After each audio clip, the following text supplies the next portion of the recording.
안녕하세요. 브라질의 손정수입니다. 얼마 전에 한국에서 한 유튜브가 올린 글을 제가 봤습니다. 유튜브인가요? 뭐 댓글인가 어디서 본 거 있는데요. 베트남에서 온 사람들이 한국에서 뭐 이렇게 뭐 벤츠라든가 좋은 옷을 많이 입고 다닌다. 뭐 이렇게 뭐 글을 올렸습니다. 그러면서 물어보면은 우리나라는 잘 산다라는 것을 보여주고 싶어 하고 자기도 잘 산다라는 것을 과시하기 위해 그렇게 행동을 한다고 합니다. 근데 그분이 뼈저 있게 뼈를 때리는 말을 하신 게, 아니 아무리 그래도 우리 눈에는 저 사람은 그냥 막노동하는 사람인데 쟤네들 왜 저렇게 사는지 모르겠다. 지네 나라 잘 살면 지네 나라가 살지 왜 여기서 사냐, 뭐 이런 식으로 이제 글을 쓴 걸 봤습니다. 그러니까 저는 이제 그걸 봤을 때 이게 좀 안타까운 게, 그럼 왜 베트남 사람들이 그렇게 하느냐? 그러니까 무시당하지 않고 이렇게 살려고 하다 보니까 이제 그런 식으로 내놓은 것이죠. 즉, 한 나라에서 다른 나라 아니면 다른 민족 사이에 들어가서 살다 보니까 무시당하기 일쑤고, 거기서 근데 이게 꼭 막노동뿐만 아니라 뭐 이 고급 인력이 된다고 해도 그 사회에서 소수인이 되면은, 그러니까 수가 적다 보면은 이렇게 차별을 받게 되는 게 지금 뭐 어쩔 수 없는 이제 뭐 현실이죠. 그러다 보니 이제 그런 사람들을 보고 비교했을 때 이런 브라질에서도 어떻게 살고 있느냐, 이걸 제가 또 생각을 해보면요.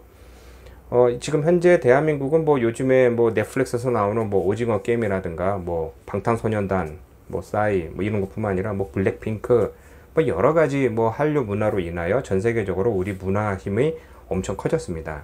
또한 이를 찾기 위하여 한국을 찾는 사람과 알게 모르게 우리 한국을 지지하는 사람들이 이제 꽤 늘은 것이죠. 그러니까 예전에 제가 기억하는 거는 80년대에 나왔을 때만 해도 너네 나라 어디야? 너네 나라로 가. 이런 소리를 듣는 시대는 아니라는 것이죠. 그렇지만 이런 상황에서 아직까지 일부 몇 분들은 우리를 어느 세상에서 어느 수준의 나라가 왔는지, 어느 수준의 문화 수준이 됐는지, 어느 수준의 이런 경제를 갖췄는지 이런 걸 잘 인지하지 못하시고 그냥 막연히 나도 그냥 상류층으로만 가면 된다라고만 생각하시는 분이 있다라는 것입니다. 그러니까 그런 현상을 좀 처음에 설명드린 베트남인들과 좀 약간 연계해서 드리면요. 우리 아이는 한국말 안 배워도 돼. 그러니까 뭐 한국말 배우지 말고 현지어만 배워. 그러니까 포르투갈어, 뭐 스페인어, 뭐 영어 이런 것만 배워. 그리고 얘는 즉 자라서 대학을 그쪽 지역에서 나오면은 얘 완전 철저하게 현지인이 될 거야. 그리고 사회성이 필요하니까 우리 부모들도 그쪽 애들 친구들과 좀 이렇게 만나면서 같이 뭐 교류를 하면 우리는 상중이 될 거야 라고 생각하시는 분이 많습니다. 실제로 그렇게 하시는 분이 있고 또 그렇게 뭐 잘 하시는 분도 있는데, 제가 보기에는 이걸 뭐 잘했다 잘못했다라고 평가할 수 있는 건 아니지만요. 이 그쪽 지역에서 사는 사람들이 보는 눈이 아까 처음에 설명드린 것 같이 베트남이 아무리 멋있게 하고 해도 우리 한국인들이 보기에는 저 사람은 그냥 이런 수준의 사람인데 왜 저렇게 행동하지 하는 것 같이, 이쪽에서 보는 사람도 상주 사람도 그냥 아니 외국인이니까 외국 문화니까 이 사람과 친해져서 새로운 교류를 하기 위해서 원하는 것이지, 우리와 똑같은 식의 생활 방식과 또 우리와 똑같은 언어를 쓰면서 우리와 똑같은 처지에 올라오는 것을 뭐 좋아한다라기보다 생각조차 안 한다라는 것이죠. 그러니까 브라질 사회에서 이 우리 아이들은 대학도 나오고 뭘 해서 뭐 회사 다니니까 이쪽 지역에서 뭐 상류층 올라갈 것이다 라고 하지만, 상류층에서는 그런 식이 아니라, 아니 상류층이라는 게 어떻게 정의됩니까? 뭐 돈인가요? 아니면 뭐 사람인가요? 아니면 뭐 사업인가요? 뭐 종류가 여러 가지가 있는 것이죠. 그들이 가진 뭐 누군 뭐 기득권, 그들이 뭐 꽉 쥐고 있으니 뭐 거기는 못 들어간다 그런 것보다, 제가 이제 생각한 거는 그들이 뭐 오래 살면서 사람도 많고 뭐 역사도 있다 뭐 이런 것도 있지만 내가 어느 수준의 사람이나라는 것으로 이 상류층이라고 저는 이제 평가하고 싶습니다.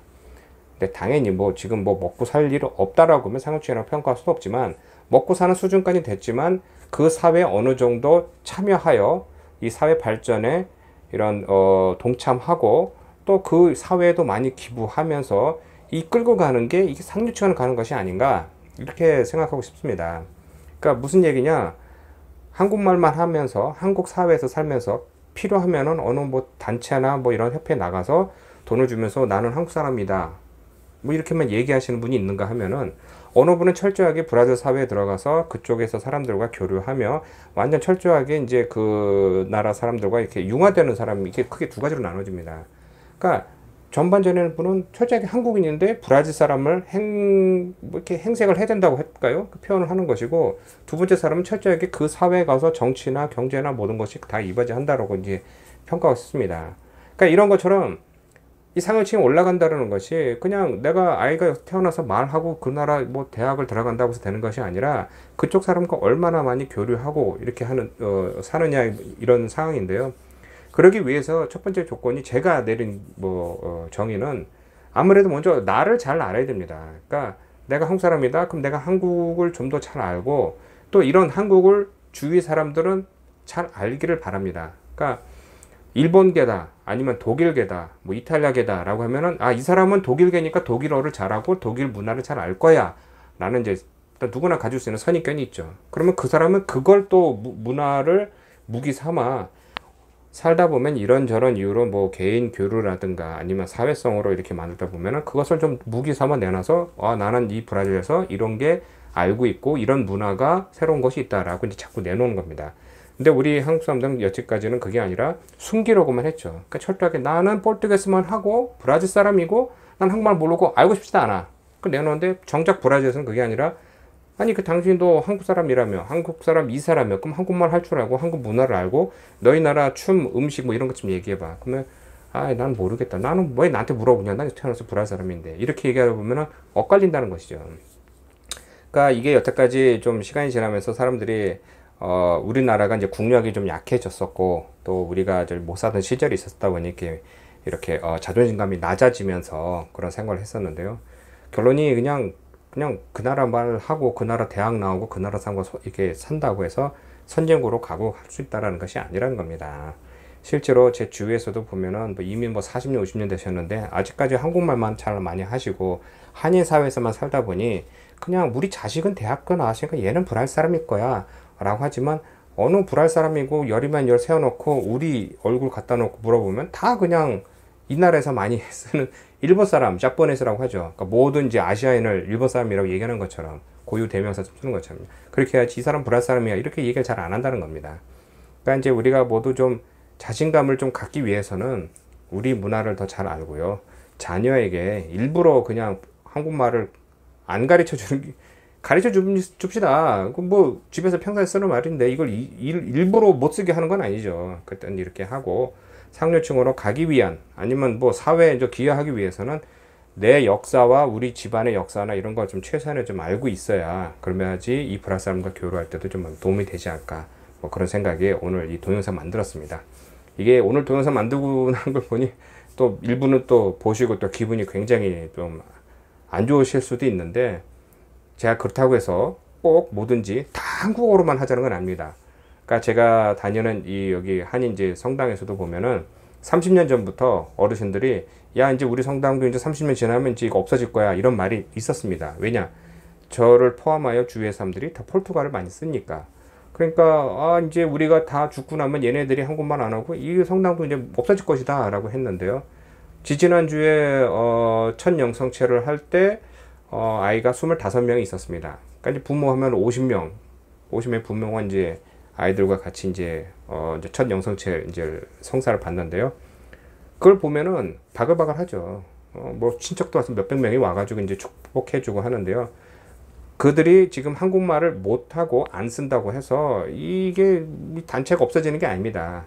한국말을 더 안 쓴다고 해서 이 단체가 완전히 사라지는 것이 아니라 그 세대에 맞춰서 언어를 쓰고 또 그들이 이 사회를 이끌어가는 겁니다. 제 주위만 해도 또래만 해도 아니면 더 젊은 친구만 해도 브라질 사람이나 이것은 일본계 사람이나 이렇게 다른 나라 인종과 섞어서 사는 사람이 많죠. 그러니 그들이 이 성당이나 교회나 이런 것을 앞으로 이끌어 가는데 당연히 주 언어는 이제 이 현지화가 될 것입니다. 그러니까 제가 주장하고 싶은 거는 그러니까 무조건 우리는 한인 거니까 무조건 한국말을 쓰자 이런 것이 아니라 될 수 있는 데까지는 우리나라 말을 잊지 말자는 것과 그들이 쓰는 게 포르투갈어면 이게 맞는 것이고요. 현지적으로 맞는 것이고요. 그렇지만 그 뒤에는 우리가 한국이라는 말을 쓰고 한인끼리 몰렸을 때는 최소한의 우리 거는 잊지 말고 그것을 좀 더 공부하여야 브라질 사람들이 물어봤을 때 너희들은 무엇이 문화가 있고 무엇을 가지고 있느냐라고 대답해 줄 수 있다는 겁니다. 철저하게 우리 거를 잊어버리고 그냥 브라질 역사만 달달달 외우자라는 것이 절대 아니라는 것입니다. 어쨌든 오늘 동영상 여기까지입니다. 다음에 또 브라질 또 역사나 문화 또 좋은 소식 있으면 여러분에게 인사 올리겠습니다. 고맙습니다.